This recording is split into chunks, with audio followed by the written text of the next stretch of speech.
And just for clarification, these are all your personal opinions and you do not speak for your company or corporation. That's right. Yeah. And Yeah, so that is important. yeah, can you first introduce yourself, your role in your industry and your area of expertise? Yeah. So I'm Wolfgang Pauli. I guess you know me because I used to work with Echo in the past. Yeah. Um, I was at Microsoft for about 5 years as an AI developer, and last July I switched to work at Apple as a machine learning engineer, which is basically the same thing. Actually, it's a little bit different. So I work on in the past I worked more on external facing projects.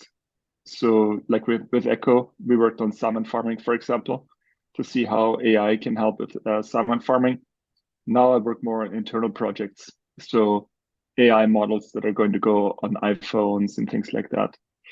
And basically my job is to make sure that they work properly, don't make mistakes, kind of stuff. Yeah, that's really cool. And how long have you been in your field? It depends on how you count it. I went to grad school starting 2005, but that was in computational neuroscience.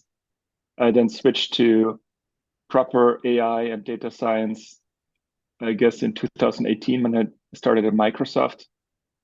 I guess you could also say while I was at Caltech from 2012 to 2018, I was also doing machine learning, actually. It was just not in the industry, it was an academic position. Mm, Yeah, so it depends how you count it. 19 years, wow, perhaps. that's a long time, Mhm. well, at least for me. Yeah, So my mom yeah. told me you do neuroscience, and that's really cool because I want to do neuroscience. Oh, careful. Yeah, I can talk about that after we stop recording it. So. yeah. So over these years, how have you seen AI impact your field? And this question definitely varies because you work on AI, but could you just talk a little? Mhm. Yeah, I mean, in a way, there are two aspects to it, right? One is how it impacts me and of how I get work done, and there's how I've seen it be applied to various use cases. More Um, about how it helps you get work done. yeah, I think for me personally, I use it a lot for doing research. Hmm. So in my field, but also just in general, when it comes to general knowledge about I, aspects that are related to my work, I find that uh, like ChatGPT, for example, works actually better at getting to the bottom of my questions very quickly.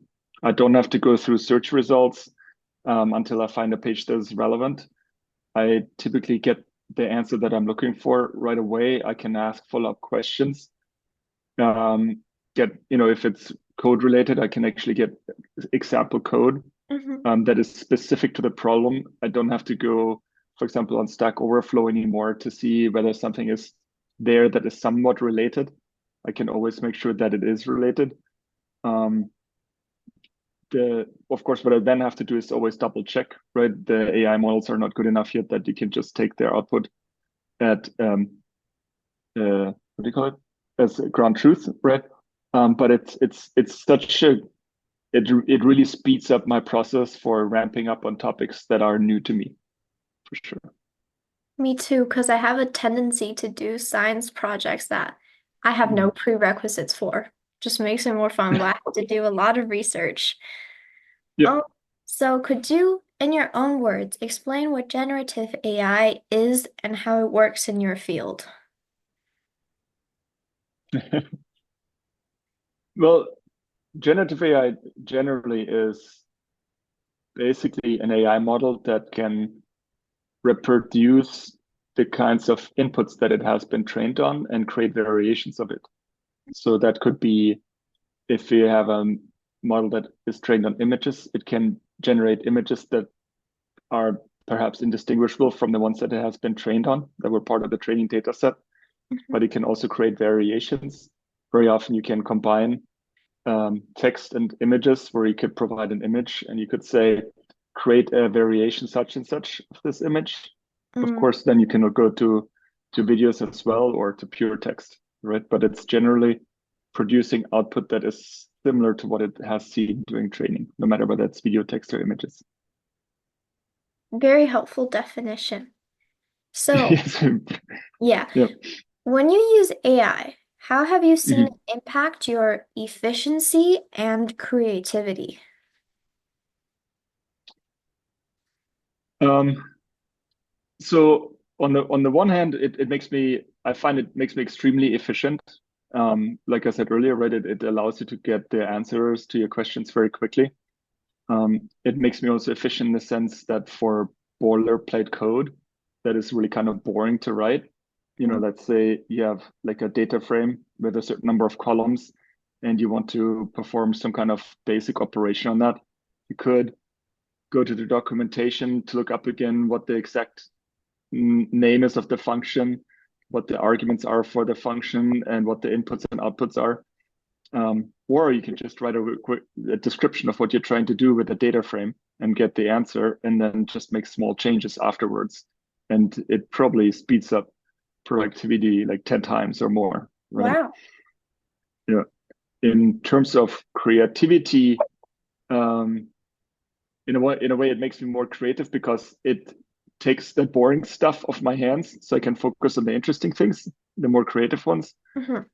I I don't tend to use it very much for creative tasks actually because in my experience or one way a friend described it to me, right, these AI models to this date are still always going kind of for it's almost like design by committee. Mm, So every sentence that an AI model generates is basically a statistical averaging of the training data set or some distribution, right? So you don't find something unique or some or really like a very creative new way of thinking about something. yeah. It's it's kind of parroting, right? It's very good parroting, and you can bias it, where you say make it sound like Shakespeare wrote it, but it would still be about what 10 experts on Shakespeare would agree upon what Shakespeare could have written, but it would never be the unique way of that Shakespeare would have written it. It's always some form of averaging, in my opinion. That's why I don't use it as much as a creative tool. Yeah. It's interesting because when I search up opinions on AI, they always say Mhm. that it limits creativity. But based on my interviews, people have said that because it helps with the mechanical tasks of work, Mhm. it frees up more time that allows Mhm. them to be more creative. So it's an Yeah, interesting juxtaposition. yeah, exactly. Mhm. Mhm. So, how could it affect workflow in schools, do you think? Yeah, there I don't know. Like when I think back right now, one thing that I would find very beneficial could be that you could have a one-on-one teacher, basically. Mm, Um, Even with the generic models right now, like ChatGPT, if you wanted to ramp up on a new subject, like the geography of Spain, you could write a text prompt saying, "Hey, I would like to have a 1 hour lecture on the geography of Spain. mm, Can you think of a curriculum for that 1 hour, and how would we go about this?" And then ask follow-up questions. And I would find that amazing because every student in the classroom comes with a different background and different um, aptitude in some way. And so therefore it's difficult to have one teacher for 30 students or something like that. So having one-on-one with an AI model, I think would be extremely beneficial. that's a I really also think, interesting mhm, point because you could personalize the AI teaching to be what works for you. Since yeah, not all everyone learns from like audio or visual. also that, yeah, yeah, That's um, interesting. I haven't thought of that. yeah, exactly. And then I guess the other aspect is, mm, I don't know, I kind of go back and forth about this one, right? Because in some way, when I was in college, the advisors would always say, don't just Google for the answer. You have to think of it yourself, right? And so that's a bit my own concern. problem solving is a skill set that you need to learn as well. And so by looking for AI to give you the answers all the time, you might never be able to learn how to find answers or come up with the answers yourself if it requires analytic thinking. I think for an adult it's fine, but maybe for for like an adolescent or teenager, it might be difficult if it is made too easy for them to come to get to the right answers quickly without having to work for it. Yeah, that's another common thread that I've noticed. When I've started Hmm. interviewing more adults, they say that AI doesn't really impact their critical thinking skills or essential skills as much because it's so developed for them. But since I'm in high Hmm. school and most of the people I interact with are in high school, we're still building those writing skills. So it's kind of weird to see like, will it still develop if I use AI or will it just deteriorate and I will never like fully gain my writing skills? So, I think it depends on how you use it, right? yeah, Because if you write something and you ask it for feedback and says, "Oh, you could have done this different and that different," you might get much better feedback than you would get from a teacher who has to grade 20 essays in 2 hours or something like that, right? yeah. I've heard my friends who are applying to college put their college essay in and tell ChatGPT, critique this like a very harsh admissions officer. And it's Hmm. really funny to Hmm. me, but it works pretty well according to them. Yeah. And yeah, and as long as you learn from that feedback too, rather than just always giving it to them without even like looking at it afterwards, what you could have done better, I think it could be useful. Yeah. Yeah. And in your opinion, how could Gen AI be u utilized to optimize the way we work?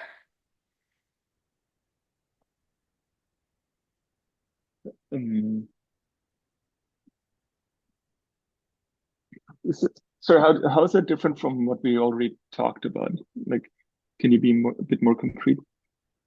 So, like, because there's so many ways to use generative AI in daily life, that's Hmm. what we touched on. But like, what Hmm. would be the best way to increase efficiency for people? The best way to use AI to increase efficiency, aside from just research, or is research the only thing? Hmm. Well, I mean, and there are of course many other aspects, right? If you're focused on Gen AI, I think we covered that a lot, right? It could be other things as well, right? Like if you have an what do you call it, a paralegal, for example, that Right. is doing drafting initial letters for the attorney. Um, they could of course write a quick draft and have it reworded, saves a lot of Mhm. their time. Um, so lots of white collar jobs, I think, could become more efficient through an interaction with it, something like ChatGPT. If Mhm. you think about broader AI, because it's not all about Gen AI, right? Like when you think about what I worked on with Echo, for example, salmon farming, of course, that has been hugely beneficial too, because the reason we work on the project is because their status quo was that someone had to go out into onto the sea to the salmon farm where there were maybe high waves, it was really cold and windy, and they would have to do investigation on how the salmon are doing. They would have to catch them from the water, which is already difficult. You don't want to fall into the water yourself. Um, Measure their weight, see whether they have any diseases and such. And we were able to put a camera in the water that just monitors them, and they can just sit in the comfort in their office on land with a coffee cup in their hand to see how the fish are doing and what the next step would be for raising them. Oh, that's Um, really interesting. Yeah, so there are many other applications outside of Gen AI as well, Mhm. where it really just, I would say, makes people's life a lot easier. Yeah. The one thing where I've not seen it much yet is if it requires a lot of fine motor skills, like Mm. cutting someone's hair, for example. I wouldn't want a robot for that yet, right? But I think that goes more into the challenges of robotics rather than AI. Yeah. And we talked a little bit about concerns with the development of critical skills for Hmm. students, but are there any concerns in like a professional setting that if you use AI too much, that you will lose some of your critical thinking skills?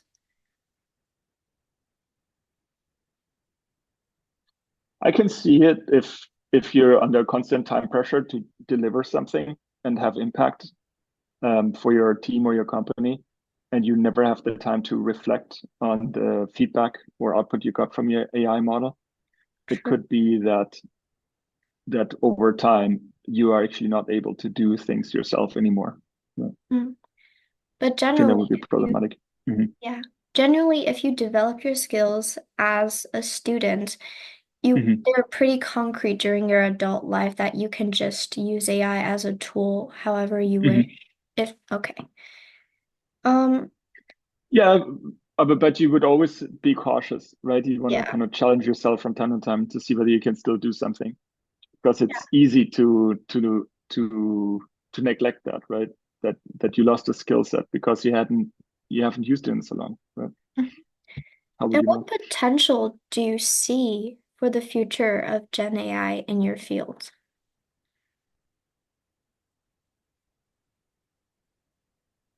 That's a little tricky, right? Because I can't really talk about my work. So Oh, true. yeah, Yeah, maybe because we'll I'm skip actually that working. one. Yeah, I'll Yeah, skip that one. I Yeah. will skip that one. Yes. It's always weird to see like what people can or cannot talk about, so we're okay with Hmm. skipping questions. Yeah, And because I work on the models that go on like the iPhone in 2 years, right? So it would be oh, very easy to that's misspeak, so right? cool. Yeah. Yeah, I get the secrets from my mom too that I can't talk about. Um, Uh-oh. yeah, but I forget them usually, so it's Oh, okay. good. I think this you can also talk about your experience with this in grad or post-grad school, but Hmm. why do you think AI generated content should be assessed or credited in professional or academic settings? It's a good question, right? Because ultimately, so in academic settings, but also in professional settings, ultimately, you are still responsible for what you put out there. So if someone writes an article and submits it to a journal, scientific journal, and it gets published, it's their name that is attached to it. Yes. So if it turns out later that they didn't know what they were talking about and it was all done by AI, or if it's faulty because they didn't double check what the AI was giving them, it's their reputation that is on the line. And in some way, most likely the problem will solve itself and their lives will be, Yeah, negatively impacted by that discredited. Yeah. because they should have, yeah, exactly. They should have done their homework. I've seen some cases like that, for example, where I think it was like last year, there were a couple of journal articles that had been discovered Oh, where yeah. someone had written something for healthcare. And you know how ChatGPT, when you ask for medical advice, it always says, but I don't know for sure. At this point, you should probably see a doctor. And they actually had that in that journal article. So that was kind of crazy. I see that happening with students, but for professionals that they Yeah, forget to check it, that's it's kind crazy, of right? Yeah. crazy. Yeah, Yeah. that's crazy. Um, I don't know. Like, see, that's the thing. Like, I remember about 2 years ago, it was still at Microsoft actually, and GitHub Copilot had become available, right? Mhm. And so the feeling was it's dishonest to use it, right? You should be writing the code yourself. That's why you're getting paid.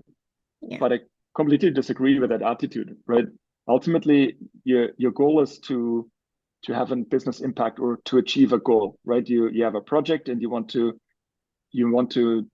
make sure that the project is completed as successfully as possible. And Mhm. if AI can help you in doing that, you should use it.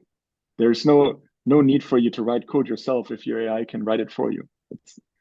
That would be silly. It's like walking when you can drive a car, right? So, I like walking, but you know what I mean. Yeah. What about the intellectual property rights of that? Like, if you ask AI to generate everything, does it Mhm. just inherently belong to the AI, the databases that it pulled from? Does it always belong to the user, or is it more nuanced? It's an interesting question, right? Because that, in a way, when you work scientifically, you always have to reference your sources, Yeah. right? And so sometimes when AI model gives you the answer, you don't know where that came from, right? Because it doesn't tell you which data set or document it came from. Hmm. So that makes it more challenging. So certainly, of course, in scientific context, you will have to double check to make sure that the answer from AI can actually be trusted. But ultimately, I think the same rules apply, right? Like in the past, you would have to read the sources yourself and reference them. And now, if the AI produces the text and you use it in your publication, you will also have to check the references and give them proper credit. So Yes. I don't see any change. The difference is just the speed at which you get the information, but not your responsibility of handling it. Oh, that's a different way of looking at it. We Mm. like everyone I've been talking to, or like myself, I think about it as whether it belongs to the AI or the person, but I've never thought of AI as just like the middle, like it just Yeah, I like got that a feeling from your bridge. questions when I was reading them. Yeah, Yeah, I've never thought because about it ultimately, as I a actually, bridge. sorry, go ahead. I've never thought about it as a bridge because I was always wondering like, should we credit the AI or the databases? But AI is just a bridge to the databases when you put it like that. Yeah, Oh, in some way, actually, I think the bigger concern is that these AI models and companies have been crawling the internet for all sources, including them in their training set without giving proper credit or having a license for it. There's a lawsuit. New York Times is suing OpenAI, for yeah, example, there. I've heard about the New York and they Times should. too. Yeah, they should. Yeah. I'm also really interested in AI ethics and law, and I don't know, there's a Hmm. lot of things I want to do in college. Um, Hmm. yeah. So, at what age do you think AI would start being beneficial? It kind of depends, right? So I was just talking to a friend last weekend, and her child is around 11 years old, Hmm. and she, how children sometimes pretend that they're animals. Yeah. Um, right? Someone says, "Oh, I'm a horse, I'm a wolf," right? And so Hmm. this child says, "Oh yeah, somehow I would much rather be a wolf than a human," right? Goes on the internet, finds all sorts of strange websites where adults are talking about weird psychological Oh, disorders, yes. about when you completely reject your body, right? And I think at that point, you could almost say maybe it would be better if you had an AI for that child, where you tell the AI, this is a 6-year-old, this is an 11-year-old, and Mm. provide the age appropriate information rather than searching the internet on their own, getting to sources that are inappropriate for them. So, in that sense, I think AI could be beneficial for anybody, no matter what the age is, Right. as 'Cause- long as it's trained properly. yeah, because it's easier to set parameters on the AI than on the internet. Exactly. Yeah. What about to use it as a tool for academics? Then at what age would it become more beneficial than like detrimental to your critical thinking? Yeah, I think you would just have to set the parameters again, right? Where you say you are an AI that acts as a tutor for students, Mm. and your goal is to build their critical thinking skills instead of just giving them the answers and like giving them shortcuts all the time so they don't develop their own. And at that point, if you do that properly, I think it could be great at any age. Just imagine a kid being confused about something that they see, and maybe the teacher doesn't even know the answer, Oh, but you just want to get the answer anyways. With an AI, you could do that. You just would have to make sure that it's you know interacting with the student in an age appropriate way, so that the student learns critical thinking skills, um, doesn't just get the answers. right. It could also be an accessibility thing because some families can't afford like tutoring. That's really Exactly. interesting. Yeah. Or if you live in the, I mean, now you have the internet, right? But when I grew up without the internet in the countryside, you wouldn't even find books on topics, right? Oh, So very different now. that's very difficult for me to imagine Yeah, because I grew up yeah, in the age where everyone had a phone. yeah, exactly. Hmm. My mother was called me. what is it in English? 10,000 whys? Because I would always ask why, and she didn't know, so she would have to search it Mhm. up on the spot. Yeah. Mhm. Yeah. Okay, last question. What would you say would Okay. be the driving force that encourages a wider integration of AI tools in a professional setting?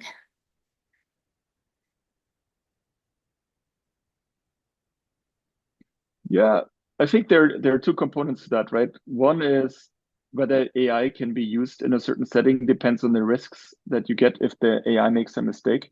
Mm-hmm. So that could be something that holds it back. Yeah, And so therefore, developing the right tools for ensuring that it works as appropriate, understanding when it fails. So in a way, setting the engineering limits so that people can trust it. That would be a driving force. Uh, Ultimately, I think that big driving force is increasing people's productivity so that more and more stuff can be outsourced to an AI, basically. great. Thank you so much. That is Yeah, all of my questions.